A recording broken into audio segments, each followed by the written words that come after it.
So a fairly dangerous thing to say within the Pokemon community is that such and such Pokemon doesn't look like a Pokemon. It usually opens up a big can of worms about opinions and what exactly makes a Pokemon a Pokemon. While it is true that anything can be a Pokemon, I think we all have a few who we personally feel like don't quite capture that Pokemon feeling at the same time, or gives off the vibe of something else entirely. That is exactly what we're going to be talking about today as I give you guys my top 5 Pokemon who I don't really think look that much like a Pokemon. This is, as always, completely my opinion, and if you feel differently, that's cool too. So with that said, let's get started. At number 5 is a Pokemon I have bagged on pretty significantly over the past year, and that would be none other than Eiscue. I have stated that Eiscue is one of my least favorite Galar Pokemon, one of my least favorite Pokemon in general, and now I add to that list that it doesn't feel as much like a Pokemon as a Pokemon should, in my opinion.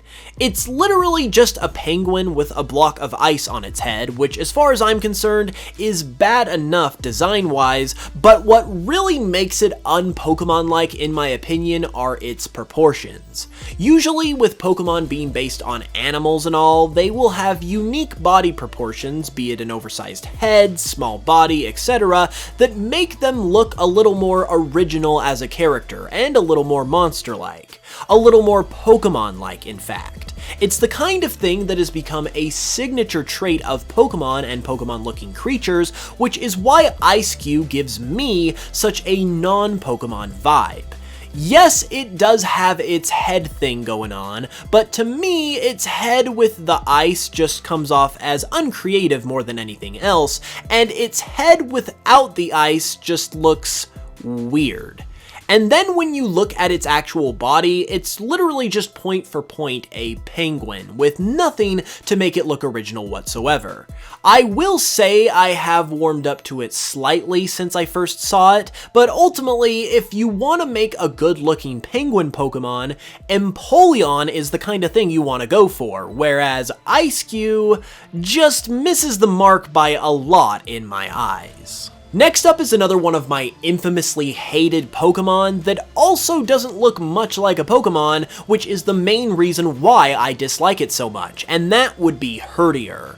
I have said it before and I will say it again. Herdier is just a dog drawn in the Pokemon art style.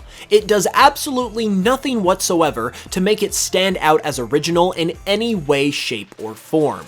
If you take its artwork and place it side by side with a picture of a Yorkshire Terrier, the type of dog that Herdier is based on, you will see what I am talking about because it's just such a one-to-one recreation that it's not even funny. It doesn't have any unique traits that give it an original look compared to the Yorkshire Terrier, it doesn't have any other inspirations that are blending into its design, it doesn't even have an elemental type to make it stand out because it's just pure normal type. So the point I'm trying to get at is, you can't really look like a Pokemon if you just look like a regular animal, and Herdier does that probably better than any Pokemon in existence, which is why it's on this list. And going from a Pokemon whose design is extremely boring to one that is an abomination beyond measure is Barbaracle.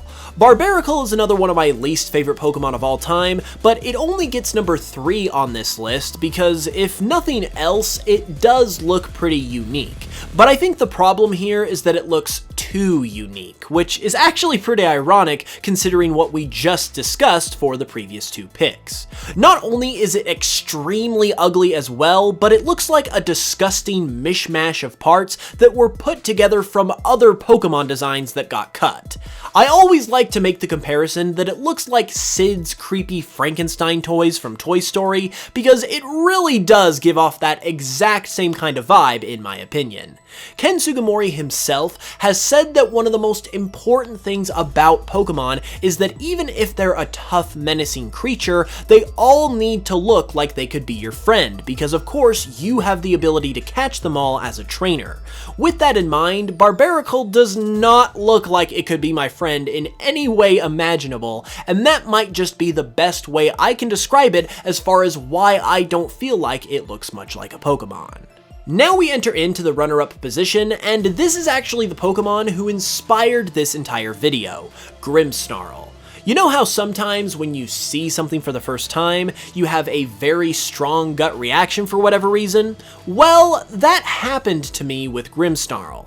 The moment I laid eyes on it, my first gut reaction was, that doesn't look like a Pokemon at all. Regardless of how I feel about how it looks in general, which isn't a very glowing opinion anyway, it just does not give me the vibe of a Pokemon at all, or at least it didn't when I saw it for the first time. As with all Pokemon, I have had some time to soak it in now, and I've tried my best to give it a chance and learn more about where it comes from and why it is the way it is. In that sense, you could say I feel a bit better about it than I did before, but when I saw it for the first time, I remember thinking that it looked more like a generic RPG monster, as if it came out of Dragon Quest or Final Fantasy or something along those lines, as opposed to Pokemon. It still gives me that feeling to this day despite my best efforts to enjoy it, which is why it ends up so high on this list.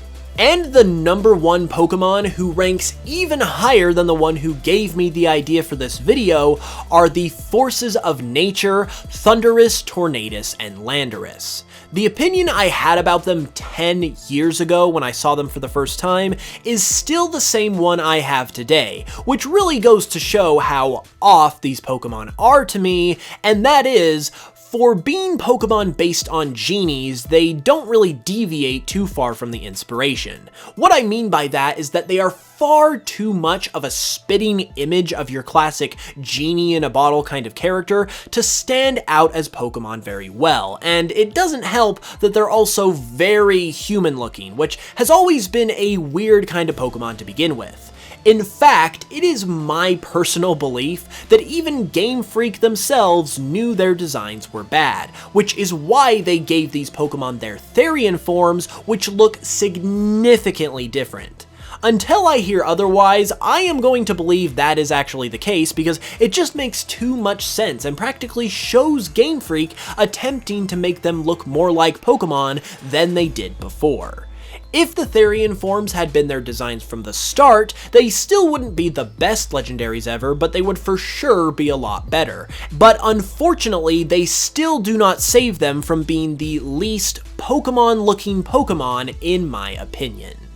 Well, there you have it. I'm sure some of you will have some opinions of your own to share below, and that is great. Even if you do feel differently, I think it's really cool how every Pokemon is basically someone's favorite, and if these are some of yours, that is cool too. If you enjoyed the video though, and you would like to support the channel further, you can do so by subscribing if you haven't already, and by listening to my Pokemon remixes on Spotify and other music streaming services. There's also my Pokemon Cardinal series you can check out if you haven't right here on YouTube, which is massively appreciated, and with that said, I will see you all very soon with another video, and until then, as always, I love you guys, and I will smell you guys later.